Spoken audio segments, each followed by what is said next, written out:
it was my honor to introduce into the Congress last year on July the 11th legislation which challenges this idea that conflict is part of the human condition and that we shouldn't really question the structures of thought and word and deed which we have inherited. But the truth is that we must question these structures and ask whether structures of violence are any longer sufficient for the maintenance of this country and this planet, let alone our own lives. We're in a new millennium, and the time has come to review age-old challenges with new thinking, wherein we can conceive of peace as not simply being the absence of violence, but the active presence of the capacity for higher evolution, of human awareness, of respect, of trust, of integrity, wherein we all may tap the infinite capabilities of humanity to transform consciousness and conditions which impel or compel violence at a personal, a group, or a national level. And we'll do this towards developing a new understanding of and a commitment to compassion and love, in order so that we can create in this nation what was referred to years ago as a shining city on a hill, the light which can be the light of the world. This Department of Peace would hold peace as an organizing principle, coordinating service to every level of our society, because the truth is that any part of our government represents a thought form in our society.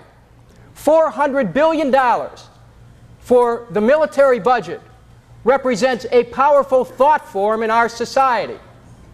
And if we can create a new consciousness for a Department of Peace, this department can endeavor to promote justice and democratic principles, to expand human rights, can strengthen non-military means of peacemaking, can promote the development of human potential, can work to create peace, prevent violence, divert from armed conflict, use field-tested methods, and develop new structures in nonviolent dispute resolution. This department, H.R. 2459, the bill creating a Department of Peace, now has 43 co-sponsors in the House of Representatives.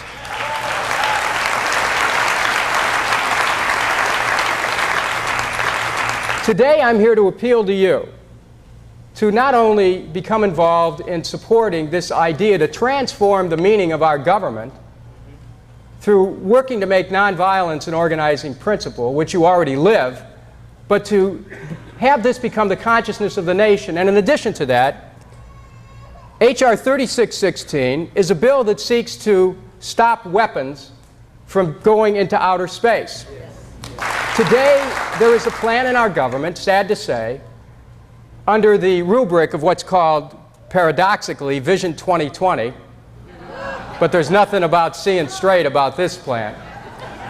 And that is where the United States, as a matter of policy, would put weapons in outer space so that we can, in effect, dominate the, quote, high heavens, unquote. Now, despite the fact that 50 years ago there was a treaty that said that weapons should be kept out of space, H.R. 3616 raises a number of serious questions. They're existential in nature, actually, before we get down to the actual policy of saying no weapons in space. I mean, let's think about it for a moment. What do we envision when we look up into the heavens? We talk about aspirations. It's the poet Browning saying, "But a man or woman's reach should exceed his or her grasp, or what's a heaven for?"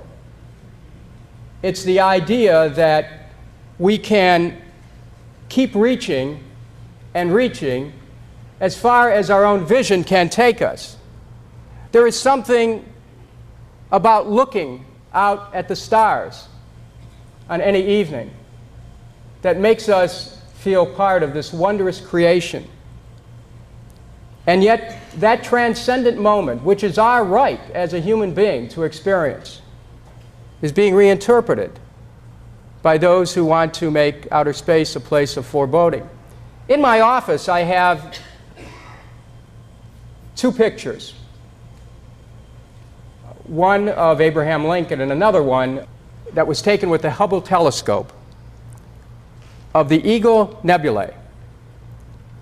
The Eagle Nebulae is the place in deep space where stars are made, a place where the essential creativity of the universe takes on a physical form.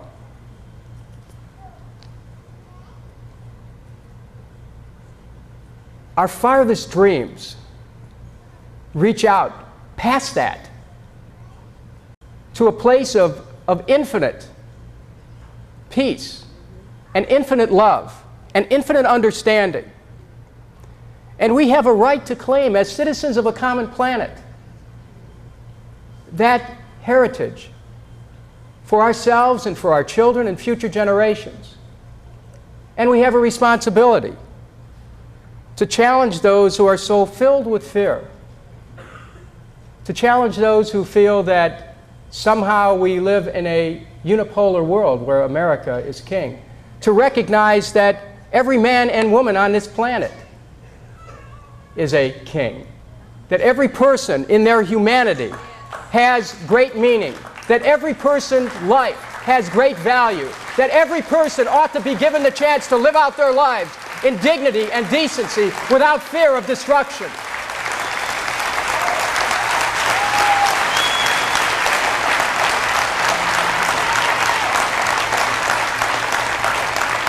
So when this week, Reverend Michael, you meet with Kofi Annan and give him a copy of the treaty the proposed treaty for a ban on weapons in space, you'll be carrying with you all of our hopes and dreams for participation with the entire world community so that we can bring the world together on this principle of keeping space free of weapons and also on this principle of total nuclear disarmament.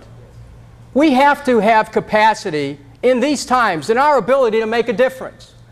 Because what happens with these large structures in our society which start to assume less and less connection with people, we start to believe that maybe it doesn't matter what we think. Maybe we cannot really affect events. Maybe there's nothing we can do except just stay at a distance from it and keep close in our own hearts. But I maintain that there is a power within each of us, and you are aware of this. This is what agape is about. There is a power within each of us that can bring love to the world and compassion to the world and understanding to the world, that as we focus our conscious intent on making the world a better place, so it is.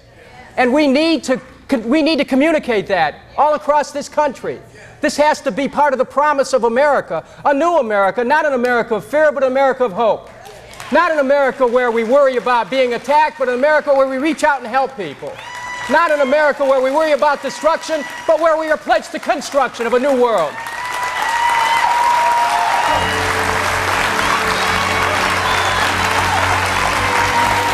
So we can